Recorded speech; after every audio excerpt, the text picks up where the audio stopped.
On this episode of Rogue Creators, I have Ella Jane Dantzler from Harvest Group to talk about culture building and how to do that through marketing. Really excited about this. Yeah. Let's do it. 3, 2, 1, 0. Liftoff. We have a liftoff. Welcome back to Rogue Creators, presented by Go RogueX. My name is Brian Fitton. And I'm Lauren Lewis. And this is the podcast dedicated to marketers and creators who are wanting to serve first and stand out from the crowd. Make sure that you subscribe every single week, YouTube, as well as Spotify, Apple Podcasts, to get all of the tools and resources you need to be the go-to name in your industry. Let's go.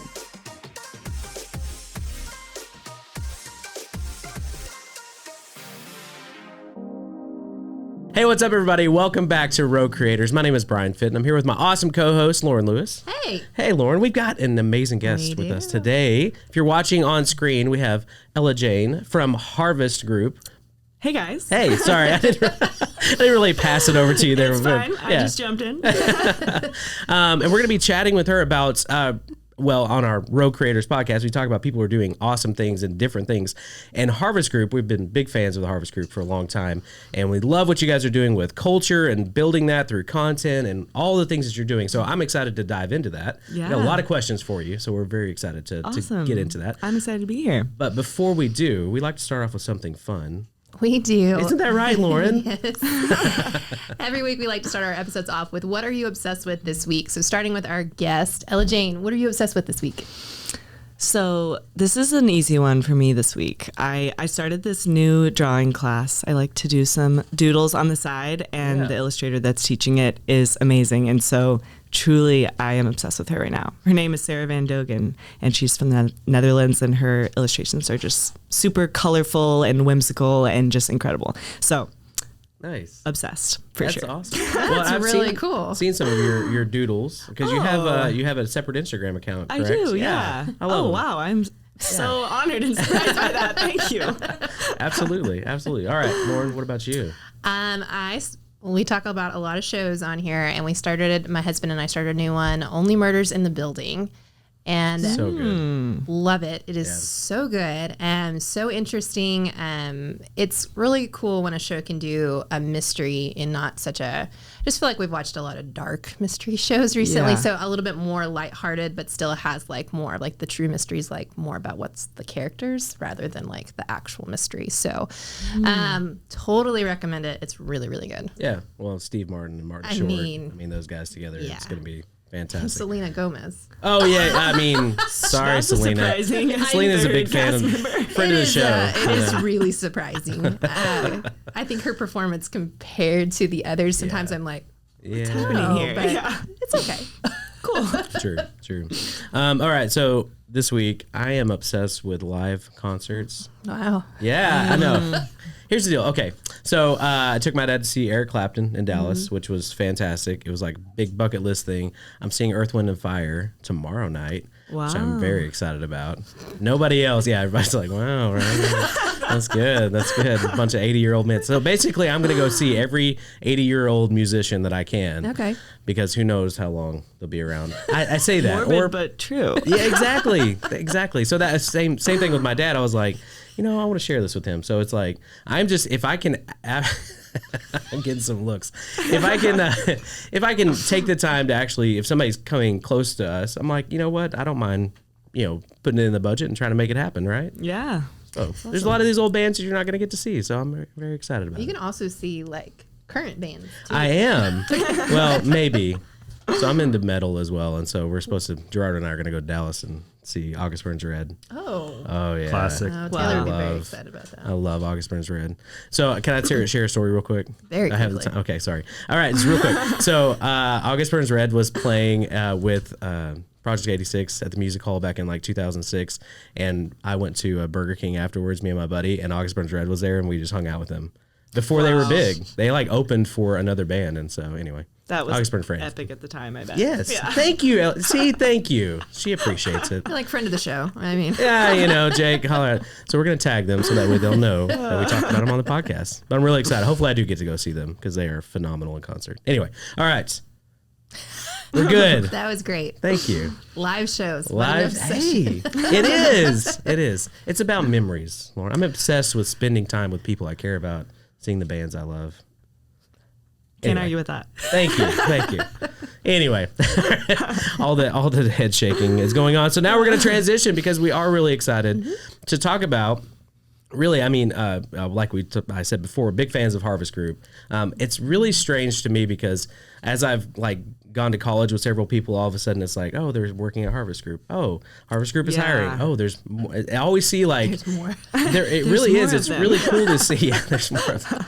But it's really cool to see a company just growing. And then you guys are very much outspoken about your culture. And for me, I'm like, if I'm going to go, to work at another company, it would be Harvest Group. I would probably try to apply there, but I own my own business, and so leaving these guys. His backup plan. It is. If we all go down, he's coming over to. We're having you on the show, so this is basically an interview that I can do. No, but it is one of those things of seeing quality people that I admire go to work there. I'm like, oh, this is a great company to work for, and just knowing just the reputation you guys have. And so it's very interesting from that size of a company that you have, being able to really talk about your culture the way you guys do, and you have great content. It seems like the videos and stuff you guys are producing are just really, really great. And so anyway, as for our audience, a lot of them are trying to do that as well and creating that for their company. And so that's why we wanted to have you on the show today. Yeah. So, but yeah, tell us a little bit about you, about your position, and then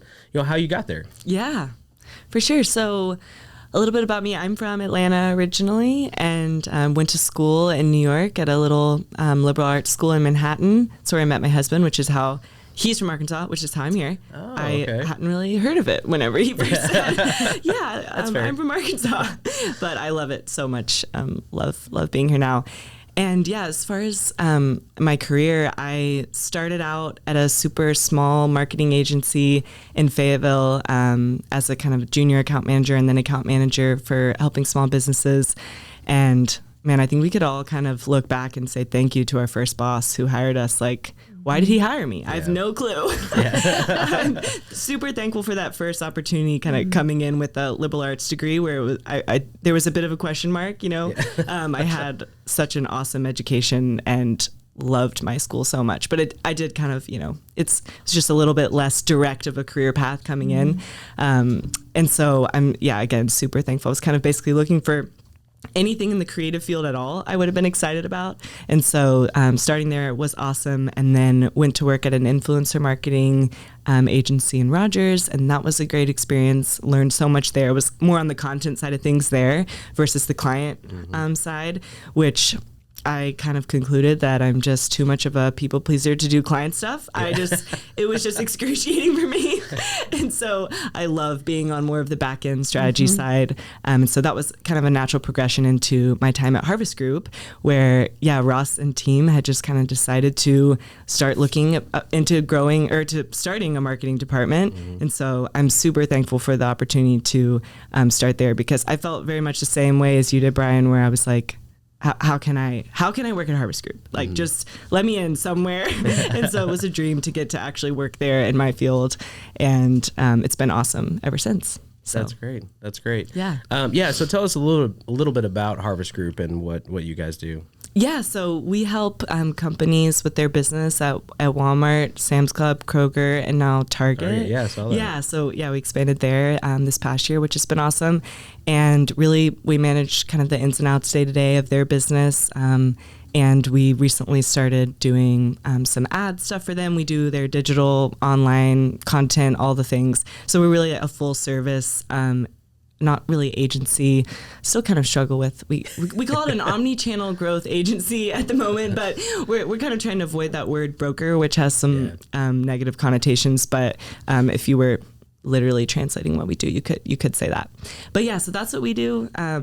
And it's been awesome just to see. We have some incredible clients. I think that's what really makes everybody at Harvest excited, is getting to take a brand that we love and believe in and help their business grow at the retailer. So yeah, absolutely. Well, and seeing also, I mean, getting to know Harvest just through content that's posted, you guys are like, hey, this is what you need to take away from, I recently was like Kroger's announcements of Instacart and all that stuff. It's like, even me as the lame person, like being able to say, oh, I can actually understand what's going on, especially in the CPG world. We're here in Bentonville, like home of Walmart. Like there's so much focus and there's so many vendors around that I know that a lot of businesses can kind of get lost in that of like, how do you actually help people and serve and get them on the shelves or help them promote their product or whatever that is. And so it's really cool to see what you guys are doing. So Loren, we actually had found several awards that you guys have won at the Harvest Group. So do you want to read through some of them? Because they're awesome. Yeah. So it was cool to see that some of the awards you guys have done is Entrepreneur Magazine's 2018 Top Company Culture, Forbes 2019 Small Giant, and Inc.'s Best Workplace of 2020. Yeah. That's huge. Yeah. I mean, it really is. That's pretty awesome. And it doesn't feel like you guys are faking that. It feels like it just kind of happens and through it, being able to see it through the content is pretty awesome as well. So yeah. Thanks, guys. Yeah. So we found a quote from Harvest Group. It's quoted as having culture at the heart of everything we do. We prioritize our values in every area of our business, in our people, relationships, processes, and ultimately how we serve our clients. So tell us a little bit, what does that look like day in and day out? Yeah. Oh, man. I think that's an awesome question. I feel like with Harvest, I always kind of joke that I had the easiest job because I got to come into a company that was already thriving and had an awesome culture and then just kind of tell the story and bring it to life. Yeah. So that culture, yeah, I mean, without getting on too much of a fangirl soapbox with Harvest, but it really is, the company was founded on values. I know that's kind of an overuse, like, yeah, every company has values. But I think Harvest and the founders really were intentional about the values that they chose and carrying those forward. And 15 years later, we're still talking about those same values, and we just have practical ways that they bring them to life in the day-to-day of the company, which is awesome. And so I think what's cool about the culture at Harvest is it really does feel like a place that people can kind of feel at home. And it was just incredible for me kind of starting out, I think, to have that work family. And I think it's not only just about the way that we relate to each other, but also about the way that we serve our clients. Our clients often comment on our culture and how, you want to work with somebody who you like. Yeah.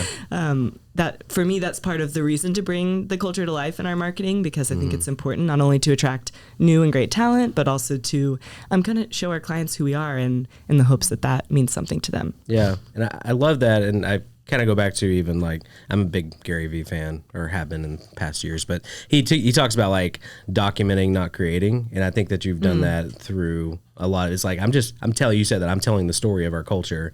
And so rather than like, hey, we need to make a social media post, what can we do? And what can we come up with? It's like, I'm just going to document what we're doing, and we're just already doing it. And so I'm going to tell that story. I think that's pretty cool. Yeah. Yeah. So we see you have like a ton of experience in social media. And so how does social media and a healthy company culture interact authentically? Like that's always such a difficult thing of, you do need to have like a social media strategy, right? You can't just like throw things out there, but really want to authentically capture true culture without it being like, this was clearly set up and posed. Right? Nobody wants that. Yeah, that's a great question. I think, so I guess one aspect of that would be, as far as our content goes, our team really tries to think about how do we actually add value to it. Like you were saying, really trying not to just create something to post it, to hit that daily marker, but to really add value to our clients, because we're all on information overload all the time. And if I'm scrolling through LinkedIn, I want to be actually learning something. Or if I'm not learning something applicable about my business, I'm learning something about Harvest Group that's interesting and personal and tells about who they are. So I think what I love about getting to kind of bring the culture to life is, like you said, the documenting and the authenticity, again, overused word, but truly your social media presence, I think, should reflect who you are and not be creating who you are. Like we're not creating a voice for Harvest. Harvest has a voice, and we're getting to just bring it to life. And I think something kind of, each business is different. I've my experience in more consumer marketing is we're like on Instagram and Pinterest much more than on LinkedIn. I spend so much time on LinkedIn. I would have never guessed. Yay! It's so fun. No, it is. It's an awesome platform for businesses. Yeah, absolutely. Especially in our space and y'all's space. Yeah, I would think too. Yeah. But yeah, I think LinkedIn gives you and other social media platforms for businesses like us who maybe could focus all of their efforts, I don't know, maybe just in the website. The social media presence gives you a chance to kind of get to know who they are and their personality a little bit more than those other venues. So I think really pushing towards a more authentic presence, even on Instagram, where I came from a world of curated photography feeds and just kind of leaning into like, who are our people? Let's let them come to life. And what is our heart as a company? So that's been kind of a neat opportunity. That's awesome. Yeah, absolutely. Well, and for us, we actually, we're almost 3 years old, and we have really started diving into what culture looks like around here. Yeah. How do we create that? How do we show that as well? Yeah. And so we actually have just gone through our core values and we brought the team together and we really try to figure out exactly what we want to stand for, what we actually want to be, what we want to represent as more or less guidelines, right? You look at those core values as like, we aspire to be this, and how can it help us guide our decision making every single day? And so it's really cool to see that. I mean, 15 years ago, them putting that into play, and you guys still kind of following through with that. I mean, it's encouraging for us too, right, as a young company to kind of see that and see our future in that. So that's awesome. That's cool. Y'all just went through that work. Yeah. Was it fun? It was. Well, I say it was. We got some of the team in here. Was it fun? Yeah. It was good. I think it was just, it's a challenge when you've got these big, lengthy statements and you're trying to kind of shorten them down and actually, get feedback from others about like what's actually important and would you stand by this? Because I think that's a really good question of like, rather than just being some dinky statement on the wall, that it's actually something that you care about and it means something to you. And so that's kind of what we're trying to is whittle out the stuff or some of the things that are just obvious. Like one of the things we talked about, we don't need integrity on our culture values. We won't hire you if you don't have integrity. Yeah, you shouldn't be here if you don't have integrity. That's a given. Yeah. So talking about what's a given and then what's to be something that we instill in our new hires. And so that's cool. Yeah. That's awesome. Actually, I think I got called on it today. It was like Abigail said, I was having a problem, and she's like, "We solve for our problem. We try to we solve for yes." It's like, oh yeah, we do. Yeah, okay, that's good. So, but that is really cool. And again, we have tried to do that, and even taking some inspiration from you guys and from other companies of like, how do we show our culture and what we're about? Yeah. Again, like. That shows for recruiting, but also for, hey, what's it like to work with us?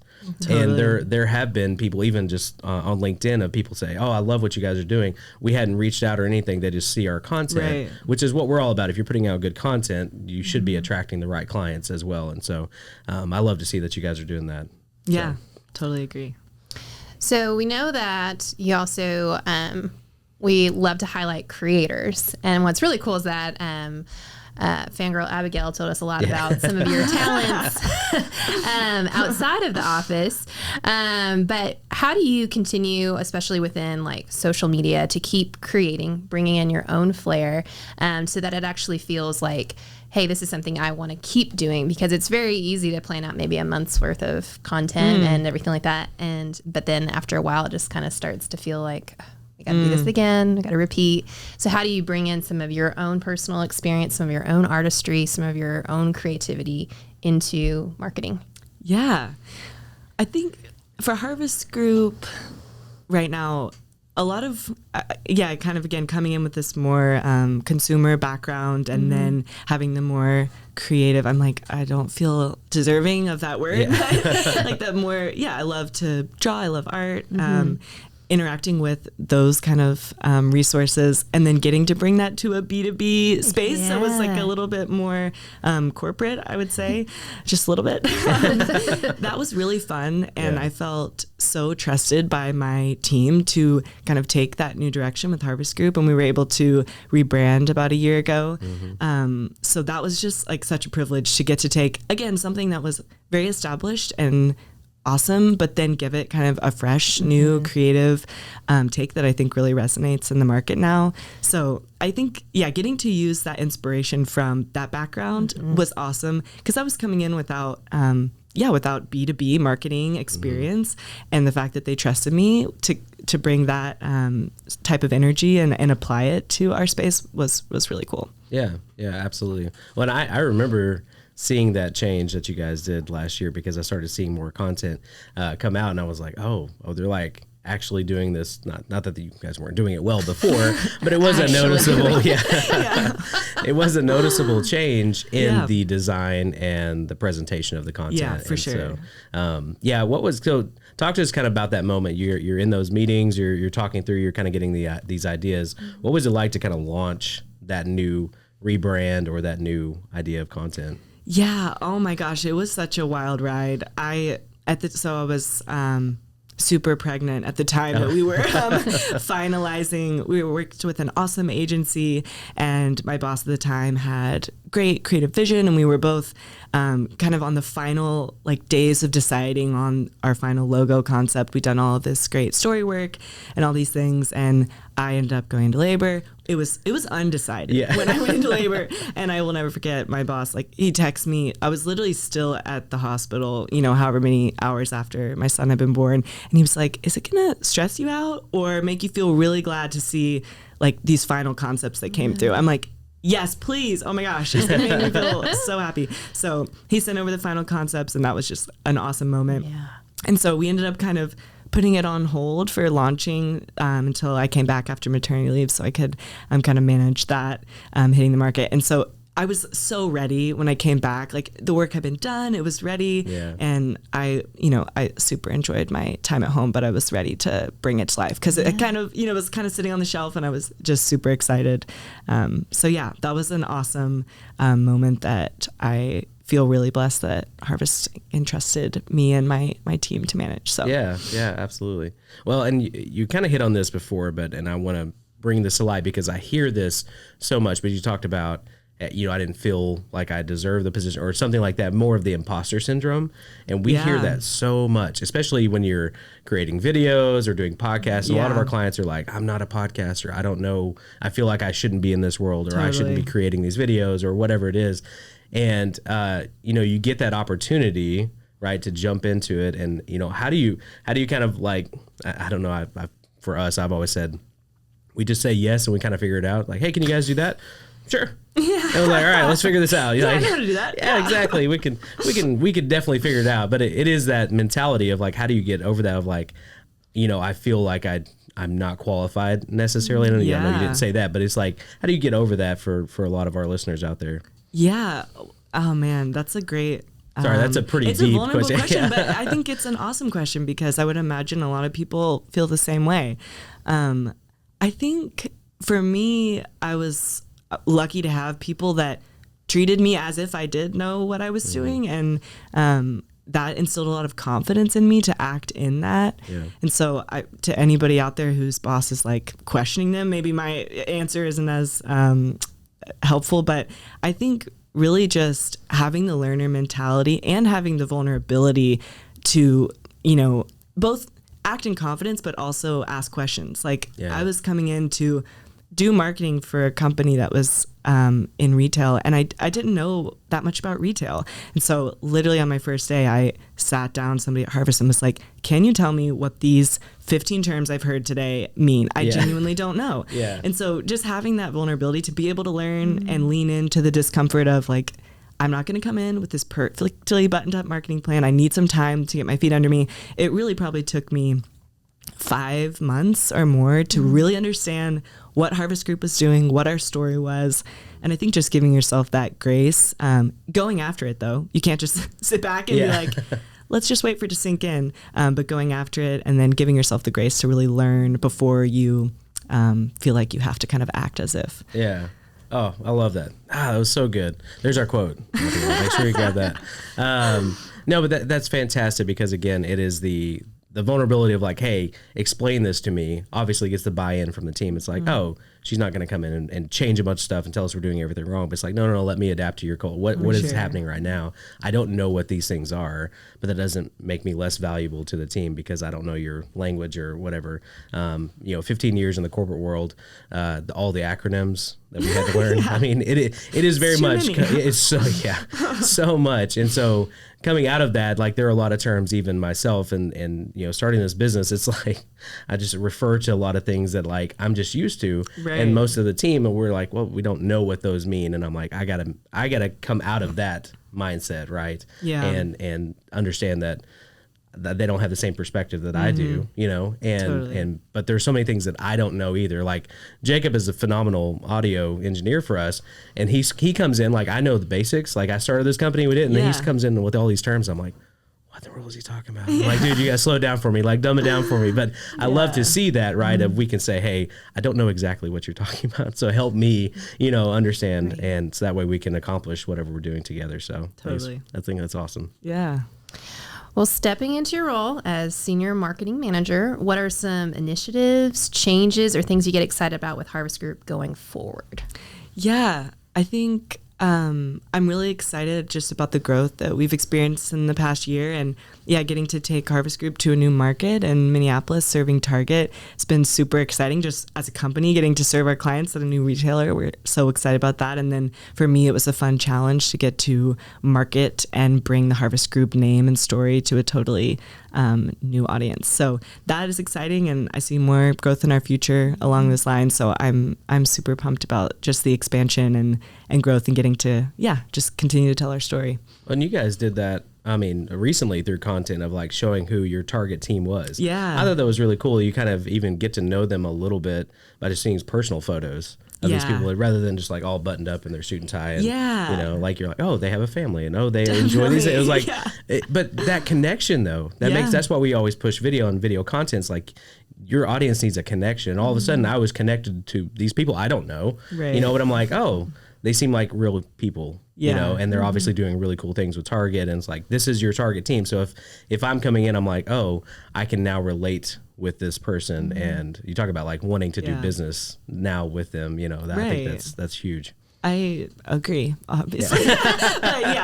No, that's definitely, I think, kind of, an open space in our market is, bringing some personality and just, a little bit more intimacy to understanding who you're working with. So definitely resonate with that. So how much content do you share? You can maybe just percentage or even like content strategy, but like how much are you sharing about your company, the culture, about education, or then also you guys share other things where it's like, oh, our client was on a podcast. I saw that post. Yeah. And it was like, it had nothing to do with you guys, but it was like your client was featured somewhere else and you're sharing that content. So what is kind of the strategy with, mixing that up? Yeah. We definitely, so I think I'm always kind of, the leadership team is always, I'm pushing marketing storylines, and they're like, hey, our business is all about our clients. And I love being grounded in that. And so we really love to celebrate and highlight our clients because they really are the heroes. I'm not just saying that, they are the heroes of the Harvest Group story. That's how I have a job. That's how we all at Harvest Group have a job, is them entrusting their business to us. So we love highlighting our clients, and then our culture. I think what kind of something I've learned maybe is our culture really, it performs well because I think people relate, and it's a nice break from just what can kind of be sometimes the monotony of a LinkedIn scroll through just so many services posts and things like that. So I do love to lean into that and just get to connect with people, like you said. And then as far as our kind of more business related content, again, my slant is always like, how can I add value through this? And so we try to lean more towards like different guides or our perspective on retail news or things like that, just to really try and provide value to our audience if they're going to invest the time to be looking at our content. So maybe not an exact percentage breakdown, but it is, I'd say, pretty kind of split between those categories. And then we also try and split to hit all of the retailers that we serve, just to make sure that we're putting our voice out there in each of those markets consistently. Yeah, no, I love that. Well, again, I've gotten to know and learn things, even though it's not my industry, just through the content that you guys are sharing. And so I think that's very valuable for, even our listeners out there, that if you are engaging on social media, maybe follow other companies that aren't necessarily in your vertical. Totally. Right? Oh because you can learn so much through that. That is so what I have done. Yeah. I learned so much from companies that are in other areas that are just doing content really well or doing marketing really well. So yeah. Agree. That's awesome. Well, and I always joke, I mean, LinkedIn is 2 years behind Instagram. So what you see on Instagram now is what the kind of content you're going to see on LinkedIn in 2 years. And so you're kind of getting the feel for that. You're like, oh, okay, we can take this, we can kind of shape that content and stuff. And so, but yeah, it's always fun in the marketing space to figure those things out. So sorry, Lauren, I ran over all your questions. That's okay. All right, bring us home, Lauren. Oh, that's it. That was the last question. Then you went on. Well, I loved having you on the show today, and obviously as part of the Harvest family. And again, we're connected with you guys and appreciate what you're doing. And so, and obviously for our listeners out there and our viewers, we want to make sure that this type of content, having guests like you on the show, is bringing value to them too. Again, of being able to see inside. Thanks for taking us kind of behind the scenes of what you're doing, and hopefully that'll be helpful for everybody out there. So thank you again. Yeah, thanks for having me on, guys. Absolutely. So for our listeners, where can they find more information about Harvest Group? And then if they're interested in some maybe of your what you called doodles, where can they also find you? I can't believe y'all are gonna let me plug this right now. I'm like 200 followers.